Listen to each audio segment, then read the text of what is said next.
بس يا نور هو ده الموضوع. مرضيش يخليني اقول لحد. قال لي اوعى تقول لامك ولا لاخوك ولا لمراتك. مش عارف يا نورة الموضوع على ايه بالظبط. يكون على ايه يا احمد؟ على خير ان شاء الله. هتبقى صاحب ارض وهتبقى محدش قدك في البلد. هو الموضوع ده فيه كلام؟ لا، لازم توافق يا احمد. ده مستقبلنا ومستقبل عيالنا. عارف لو ما وافقتش هزعل منك، هتبقى الزعلة النهائية. الفرصة جت لغاية عندنا. بس يا نورة برضو مش لازم نعرف الراجل اللي هشاركه ده ايه دنيته. مش عارف برضو يكون دنيته وحشة، يكون راجل مش كويس، وساعتها ممكن يطردني من الارض. ما انا لازم اعرف برضو. اكيد يا احمد هيبقى فيه عقود. هو انت هتشاركه كده وخلاص؟ ده ربنا بعتهولنا من السما عشان يطلع لنا من اللي احنا فيه. هو في دي عندك حق، وانا عمال اشور دماغي واشوف الدنيا هتبقى فيها ايه. وبعدين برضه يا نورة، اخويا ده لازم ينزل يشوف هو بقى الارض ويشيل المسؤولية. انا هفضل لغاية امتى شايل المسؤولية؟ اه، ده اللي انا بقوله لك يا احمد. احنا برضه عايزين نعمل حاجة لعيالنا، فلازم تشوف المصلحة دي وما تطلعهاش من ايدك خالص. فاهم يا احمد؟ فاهم يا نورة. ماشي يا نورة. بس ابو تامر ده انا ما كنتش بستريح له. مش عارف دنيته هتبقى فيها ايه والله. بس الراجل بيتكلم معايا ما انا اكون ابنه، وكأنه خايف على مصلحتي. جايز يكون ربنا خلاه يسلك من جواه. الراجل هيكون وحش ليه يا احمد؟ ما كنت بتقول اللي هو صاحب ابوك. اكيد عارف القرف اللي انت فيه. يعني هو مش هيكون عارف القرف اللي انت فيه يعني؟ اكيد عارف اللي امك بتعمله فيك وفينا. لا، من جهة دي يا نورة هو عارف، عارف ومتأكد كمان. اديك قلت يا احمد، يعني الراجل جه عشان يطلعنا من اللي احنا فيه. لا، كمان هو بيقول لي عشان انت راجل شاطر في الشغل وفاهم في الأراضي. طب وهي دي عاوزة كلام يا احمد؟ اديك قلت اهو. يعني هو جالك عشان عارف ان انت مش هتأثر رقبته قدام قريبه. أيوة يا نورة، ممكن، عندك حق. خلاص يا احمد، خلي الموضوع ده سر لغاية ما يحصل. وبعد كده شوف لنا بقى، اشتري لنا بيت ونبقى قاعدين في بيت لوحدينا. إن شاء الله يا نورة، قومي بينا بقى نروح ونشوف الدنيا في البيت فيها ايه، وما تقوليش لحد لما الموضوع يتم. حاضر يا احمد.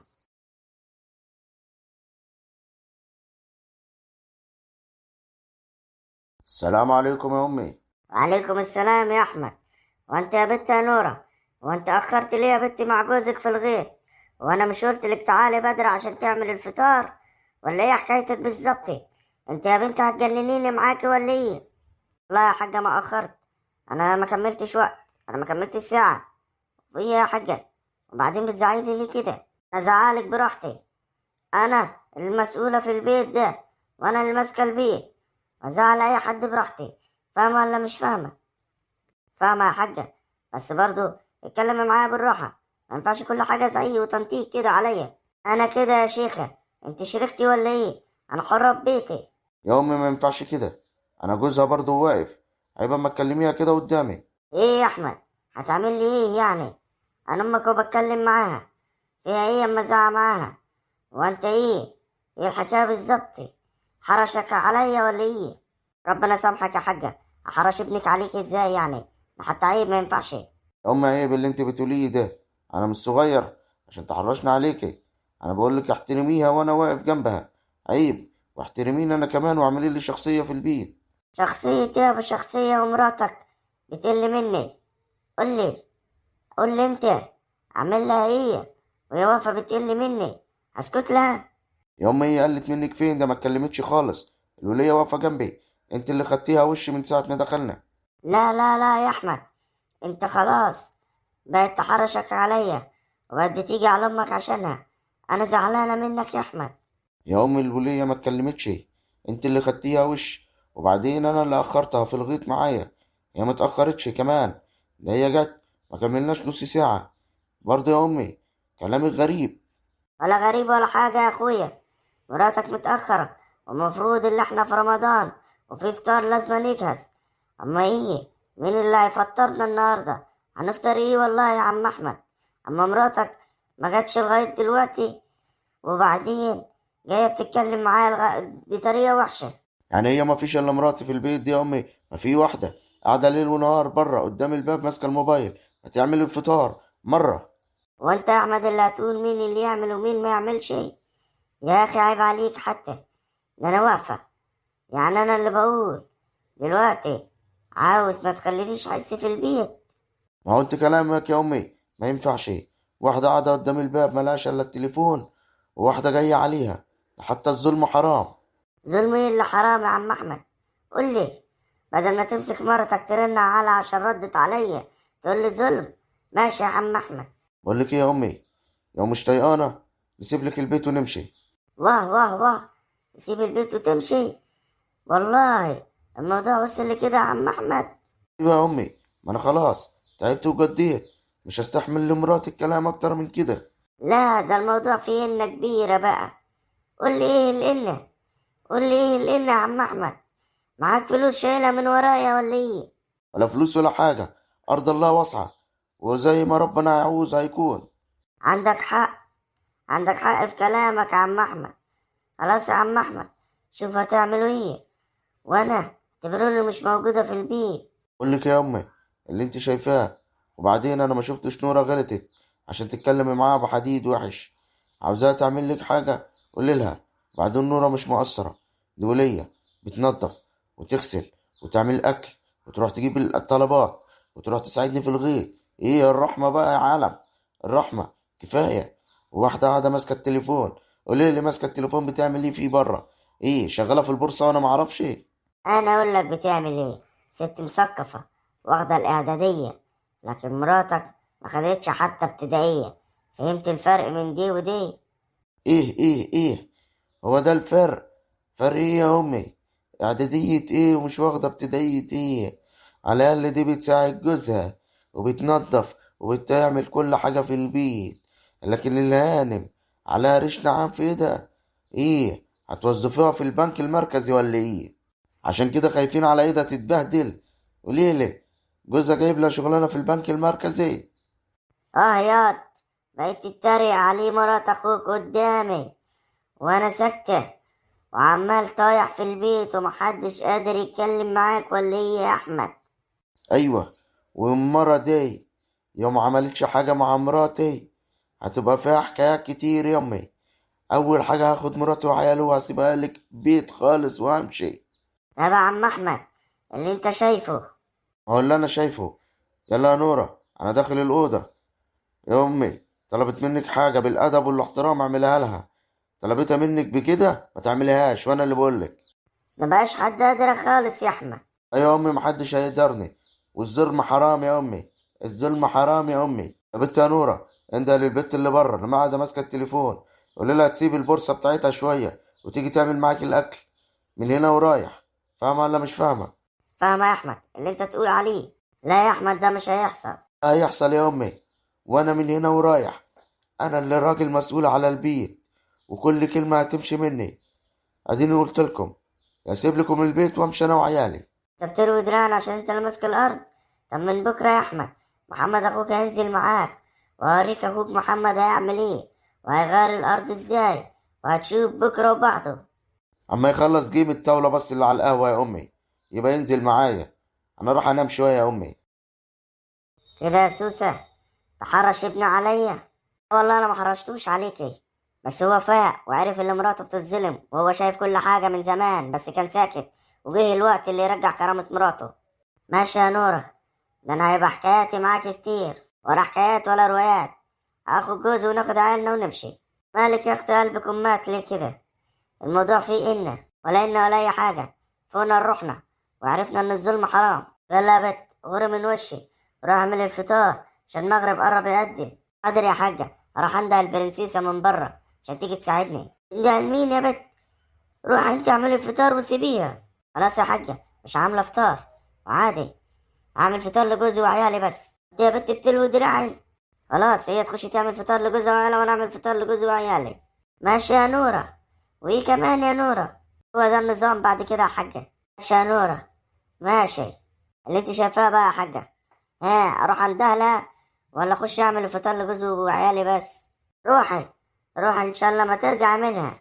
انا واللي يكرهوني ان شاء الله يا حاجة. تدعي في وشي يا بت. ماشي. جدع يا احمد اللي انت رجعت لي كرامتي، انت جوزي كده حبيبي. ده الموضوع فيه إن كبيرة. الواد قلبه جمد عليا، مش عارفة الواد فيه ايه؟ يبقى الموضوع فعلا اللي محمد قالهولي عنده حق فيه. الواد ده شايل قرشين هو والبت دي، وشكله ما يشتروا أرض وبيت ويسيبوني أنا الواد الوحيد نحتاس. والخوف برضه يكون محمد غلط قدام الواد ده وقال له اللي انت مش أخويا من أمي. ربنا يسترها. عارف يا محمد يا وده حصل منك، ولا انت ابني ولا أعرفك. وبعدين الواد ده فيه إنة كبيرة لازم أنا عارفها. مش عارفة يا ربي، الواد أحواله اتقلبت 180 درجة، لكنه عرف السر. أو يكون مثلا شايل قرشين من ورايا وهيجيب بيهم أرض وبيت زي ما محمد قال لي. الله أعلم، الخبر النهاردة بفلوس بكرة يبقى ببلاش. ربنا يسترها ويجيب العواقب سليمة يا رب. السلام عليكم يا ابو تامر. عليكم السلام يا محمد، عامل ايه وايه الأخبار؟ الحمد لله يا ابو تامر. انا بقول لك ايه يا ابو تامر، انا عرفت سر كبير وجيت اقوله لك، عرفت من امي عشان نخلص موضوع الارض ان شاء الله. سر ايه اللي كبير يا محمد؟ جيت من يكتم السر. انت عارف يا محمد اللي انت عزيز عليا وبحبك ازاي، وانا كنت صاحب ابوك اكيد طبعا، وانا ماليش الا انت يا ابني، انت زي تامر برضو. بص يا ابو تامر، وانا قاعد بتحدد مع امي في حديد كده وحديد موضوع الارض، عشان بطلعها في دماغها زي ما انت عارف موضوع الايجار. في امان يا محمد، كمل. عرفت من كلامها الواد احمد مش اخويا. ازاي يعني مش اخوك؟ ده حتى عيب اللي انت بتقوله ده. ابو تامر اخويا من ابويا مش من امي. امي بتقول لي ابوك كان متجوز واحده، اتجوزها عشان كان بينه وبينها شغل في القاهره، فاتجوزها فتره معينه، فالست دي حملت في احمد وولدته، فكانت عاوزه تاخد احمد تربيه. ابويا خطفه منها وجابني وجاب امي هنا وعشنا هنا. ادي الموضوع كله. يعني احمد ليه ام تانية، امي ما تبقاش امه. بجد والله؟ ازاي؟ ده الموضوع كبير بقى. ايوه يا ابو تامر، وامي كده كده قلبة عليه عشان امي مش اخويا منها. فادي الموضوع كله. فدلوقتي امي هتسمع كلامي، فانا جاي اطمن قلبك واقول لك ما تقلقش، موضوع الارض هننفذ ان شاء الله. خلاص، انا ابن امي الوحيد، ده مش اخويا من امي. يا راجل، والواد عمال يبيع ويشرط فيك وهو مش اخوك، الا من ابوك بس؟ يا راجل ده حتى عيب عليه. بعدين يعني هو عارف الحديد ده؟ لا يا ابو تامر، مش عارف الكلام ده، مفيش الا انت التالت اللي تعرفه. يا ابو تامر انا قلت لك عشان انت حبيبي وانا بعاملك زي ابويا. الكلام ده ما يطلعش لحد يا ابو تامر، الكلام ده سر ما بيننا وبين بعضينا. عيب عليك يا محمد، وانا اقدر اطلع كلام زي ده؟ انا كنت صاحب ابوك الروح بالروح. تصدق ان ابوك عمره ما قال لي حاجه على الموضوع ده خالص؟ ما ابويا ما كانش راضي يقول لحد خالص، عشان ما حدش يقول لي الست دي، بقول لك ست ام الواد احمد دي متقدر، ام اللي بتقول لي معاها فلوس كتير، والست بتدور على ابنها اللي هو احمد. بس ابويا ريحها خالص، خده واختفى، مش عارف خده ليه، بلانا انا بيه. معلش خليها عليك، ما اخوك برضه من ابوك، فعادي يعني. وبعدين يا محمد انا قلت لك بقى انت تفوق لنفسك وتفوق لارضك وتفوق لدنيتك. ان شاء الله يا ابو تامر كل حاجة هتحصل. وبعدين الارض هفولها ليه؟ ما انا هتأجرها لي، هتأجرها مني، يبقى انت اللي تفولها، صح ولا ليه؟ ايوه صح يا ابو العريف، انت ابو العريف يا واد يا محمد. اهم حاجة يا ابو تامر الموضوع ده يكون سر ما بيني وبينك. امي محلفاني، بس انا قلت اقول لك عشان انت عزيز عليا، وعشان تعرف اللي كده كده الموضوع هيتم. وبعدين يا ابو تامر انت اللي هتمشي الدنيا، انا افهم في الاراضي. انا كده كده القرشين اللي انت تديهم لي، يفتح كافيه ولا قهوة ولا اي محل اي حاجة استرزق منه، ده اللي انا افهم فيه. مش سهله، انا ممكن اشوف لك الاول على اول البلد اجرها لك، واللي تاخده من هنا تحطه هنا. انهي قهوة؟ بتاع عماد سوسته؟ ايوه بتاع عماد سوسته. كده كده عماد انا ليا دلال عليه، وعماد كده كده انا سامع اللي جاي له عقد عمل في السعوديه، فمش هيبقى قاعد. فانت ابدا، بس انجز وقت عشان عماد سوسته قرب يسافر عشان نلحق ناخدها منه. لا لا لا، في دي ما تقلقش، الموضوع يخلص في ظرف يومين. لا يا محمد، يومين كتير يا محمد. انا عاوز ابدا في الارض بقى زراعه قبل ما الموسم التاني يخش علينا. لا، هرد عليك. انا ابقى صاحب القهوة بتاع عماد سوسته. ليه يا محمد؟ اما انت تفكرني انا ايه؟ انت عندي عادي كده، ده انا بعزك يا واد. ماشي يا ابو تامر، اعتبر الموضوع منتهي، والسر ده ما تقولوش لحد خالص. سلام يا ابو تامر. سلام يا محمد، ما قالوش لحد خالص، انت بكره البلد كلها هتعرفه.